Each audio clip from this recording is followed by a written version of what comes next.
Waalaikumsalam warahmatullahi wabarakatuh. Ada yang bisa dibantu, Ibu? Iya, ini Mbak Yuni ya. Iya, saya sendiri. Ada yang bisa dibantu, Ibu? Iya, sebelumnya saya mohon maaf dulu ya kalau mengganggu Mbak Yuni. Siap, siap, siap. Ada yang bisa Ah, dibantu? iya, ini nama saya Herawati. Saya sebetulnya tinggalnya di Malaysia. Oke. Ada yang bisa dibantu, Jadi, Ibu Hera? iya kemarin itu waktu hari Minggu saya nelpon ibu saya di kampung. Dibilangin ada tetangga itu yang meninggal di Kamboja. Innalillahi wa inna ilaihi raji'un. Iya, Ibu. Ya, jadi gini Mbak, soalnya katanya keluarganya itu, pihak Kamboja itu mohon biaya pemulangan jenazah itu sebesar 80 juta. Oke, orang mana ini, Jadi, Ibu? Kalau boleh tahu orang mana, Ibu? oke, saya dari Lampung, tapi saya bermastatin di Malaysia. Oke. Terus yang meninggal Ya. dunia di Kamboja itu orang mana, Ibu? Sama juga orang Lampung juga, satu desa sama saya, cuman berlainan kampung. Oke, boleh nggak langsung diteleponkan Ya. ke mereka, Bu? Katanya sudah buat video, tapi nggak ada yang peduli ya, Bu? Ya. Oke. Ya, Boleh. udah buat video, masalahnya itu nggak viral. Nggak tahu sekarang ini udah viral apa belum. Itu videonya itu baru kemarin. Jadi kakak saya itu nge-share, jadi saya juga nge-share sama kawan-kawan yang ada di Malaysia juga. Oke. Boleh nggak disambungkan sama Jadi, keluarganya langsung, Ibu? karena sekarang saya nggak bisa nyambungin ke keluarganya. Posisi saya sekarang ini ada di Malaysia, Mbak Yuni. Oke, terus bagaimana saya bisa menghubungi keluarganya, Ibu? Nomor HP-nya ada nggak, Bu? Oke. Karena kemarin di video itu mereka nggak ninggalin nomor HP. Gini aja, saya kirimin videonya ke Miss Yuni. Nanti saya kirimin nomor HP kakak saya beserta namanya. Nanti Miss Yuni bisa berkomunikasi sama kakak saya ya, karena rumah mereka nggak jauh dari rumah saya. Oke, bingung nih saya. Jadi, minta data-datanya aja, bilang sama mereka kalau memang butuh bantuan untuk disambungkan ke pemerintah. Mungkin secepatnya, Ya, Ibu. boleh? Jadi, bisa disambungkan sama kakaknya Ibu sekarang? Boleh saya sambungkan. Sebentar ya, saya sambungkan ya. Siap, siap, siap. Ya, ya.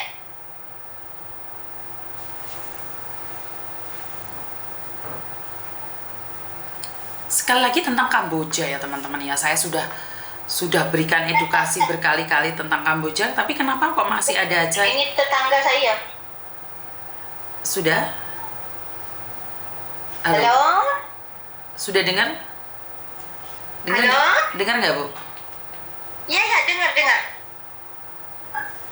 Kakak saya, bentar ya, saya udah sampai tapi nggak ada yang. Belum diangkat, Ibu.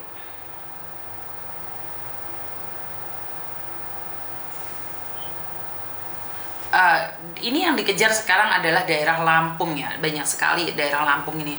Mungkin harus tokoh-tokoh masyarakat mengedukasi untuk jangan sampai kerja di luar Halo, negeri. Miss Yuni? Halo? Iya, Ibu, iya, Ibu. Halo? Iya, Ibu. Iya. Sebentar ya, kayaknya kakak saya nggak bisa nyambung ini. Oke. Iya. Sebentar, saya ngebel Miss Yuni lagi sebentar aja. Siap. Ngehubungin keluarga saya. Siap. Boleh? Siap. Terima kasih sebelumnya ya Miss Yuni. Iya, terima kasih ya. Ya. Oke, jadi karena sekali lagi informasinya bukan dari beliau langsung ya, Kamboja. Jadi saudaranya meninggal dunia di Kamboja, daerah Lampung ya. Ini kebetulan masalah yang banyak terjadi sekarang ini adalah tentang Lampung dan Lampung lagi. Bagaimana masyarakat Lampung ini saat ini lebih mudah untuk direkrut bekerja di Kamboja. Peran pemerintah ini mungkin kita butuhkan agar sadar akan bahayanya bekerja di luar negeri, khususnya tanpa edukasi yang jelas, tanpa pembekalan yang jelas. Jadi inilah kenapa saya selalu bilang kalau ada orang mau masuk PT, saya edukasi habis-habisan. Kalau enggak, mendingan mereka nggak usah keluar negeri. Memang saya lebih memutuskan agar mereka tidak keluar negeri.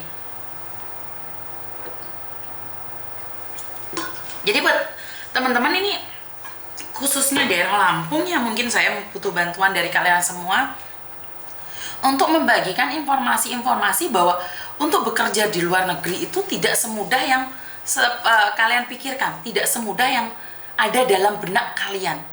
Jadi saya minta untuk aparat ataupun tokoh-tokoh masyarakat untuk membagikan informasi. Ya, kalau kalian takut bersaing dengan video-video saya, ya udah buang video saya, kalian serap ilmunya aja, terus kalian bagikan. Ini yang ingin saya katakan adalah Lampung dan Kalimantan yang saat ini terus-terusan memiliki kasus untuk bekerja di Kamboja. Apakah masyarakatnya tidak tahu atau pemerintahannya tidak tahu, atau memang ini adalah peluang bagus bagi para penipu untuk datang ke pulau tersebut dan bercerita tentang Kamboja. Gini loh, kenapa nggak ada yang jelasin sih Kamboja itu lebih miskin daripada kita?